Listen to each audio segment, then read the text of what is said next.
The Chancellor promised before the EU Special Summit on Thursday evening that there should not be long traffic jams again. Nevertheless, she does not rule out the measure. Chancellor Angela Merkel wants to prevent new border controls in the corona pandemic, but as I said, does not rule them out. Germany is looking for a cooperative approach, but does not rule out controls as an ultima ratio, said the CDU politician on Thursday before consultations with the European heads of state and government.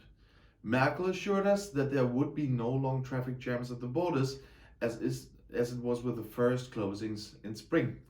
The free movement of goods is not at all an issue here. Rather, it is about the question of what is happening in border regions with many commuters.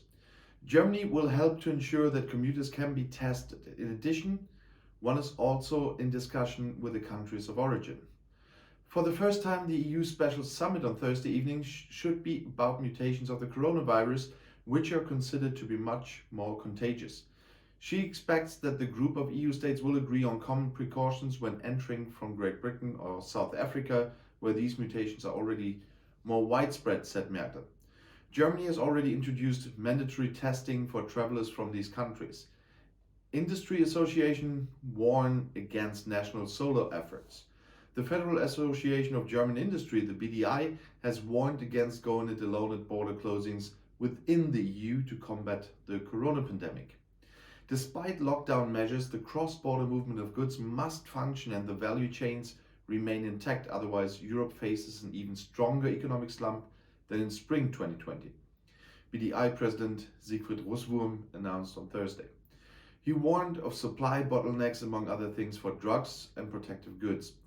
Russwurm therefore called for a coordinated approach at EU level.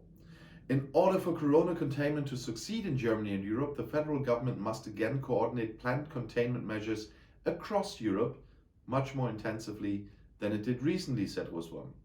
For example, there is a need for uniform test strategy in the EU countries at ports, train stations and airports, instead of setting up test hurdles at the border when entering the country. In spring 2020, several European countries closed their borders without coordinating with neighboring countries or at EU level. In addition to long traffic jams and delays in delivery traffic, the consequences were also severe economic downturns. And that combined now with the just, let's say, fully started Brexit would not be something anybody could wish for. And if you want to stay informed, please subscribe to my channel and my other channels. I'll see you on my next video. Auf Wiedersehen.